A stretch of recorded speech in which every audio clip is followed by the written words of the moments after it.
7.5 VAT will now make banking motion expensive. So much has been happening around this tax issue, and this has created widespread uncertainty. Now, we are being told that from 19th of January, 7.5% VAT will be taken on bank transactions. So in practice, this means that a single bank transfer now attracts bank fees, V.A.T, and statutory levies, all on money that has already been taxed. But the truth is even more disturbing than that. So let me explain what banking in Nigeria actually looks like.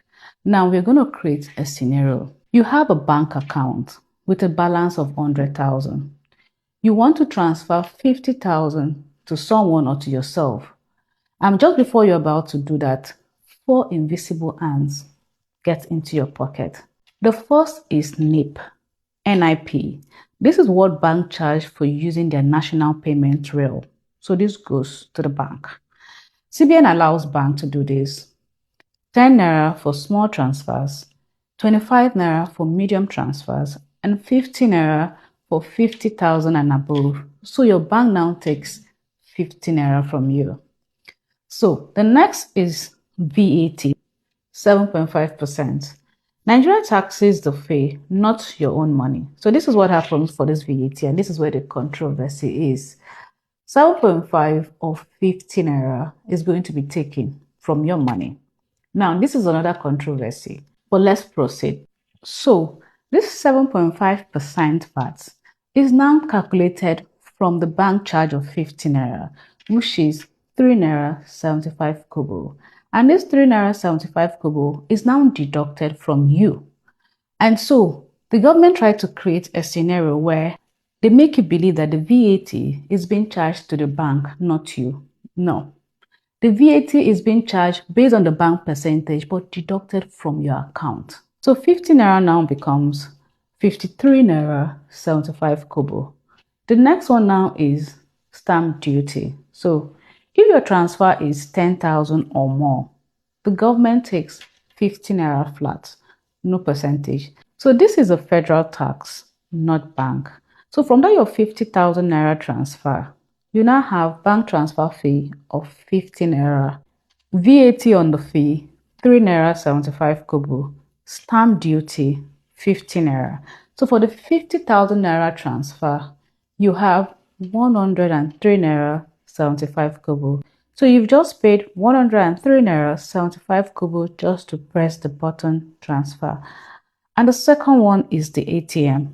So you go to the ATM to withdraw cash. Your bank ATM is free. Another bank's ATM, CBN says 100 naira per 20,000 naira plus VAT. So you withdraw 40,000 naira from a bank ATM, which is not yours.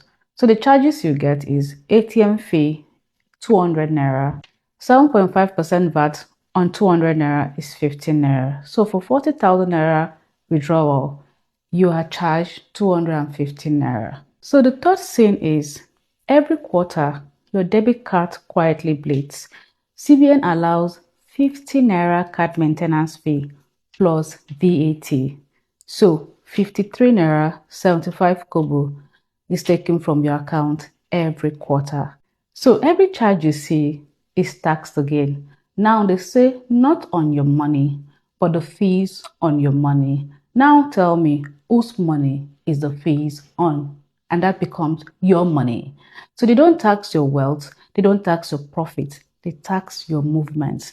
And this is where Nigerians have the right to feel cheated.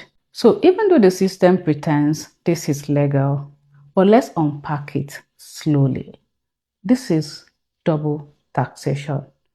This is what it is. You've already paid tax on this money. Let's say you earned this money in your company. So before the money touched you, company income tax was paid, or payee was deducted, or withholding tax was taken. So this 50,000 naira is clean. It is a tax income. You simply want to transfer it. Let's say from your company account or your salary account to your personal account. There is no sale, there is no income, just movement. But Nigeria now says movement is also taxable. So the applied charge, NIP, bank, VAT on NIP, federal government, stamp duty, federal government, on money that was already taxed when earned. Now, that is double taxation. Legally, the government will say, no, this is a tax on services, not on income. But economically, you've been taxed twice on the same naira. And that is why the people feel strangled. Income is taxed, spending is taxed, moving is taxed, saving is taxed. There is no safe space for money. You pay company tax, pay VAT on sales, pay payee on salary, pay withholding tax, then bank charges, VAT, stamp duty, just to move your own money to yourself. And that is the uncomfortable truth. So even when businesses are dying, the government still benefits because money is still being moved. But an economy cannot survive on fear. When people become too afraid to touch their own money, they stop trusting the system. And when trust collapses, no tax policy can rescue the economy. It is a truth at a time. Take care and have a nice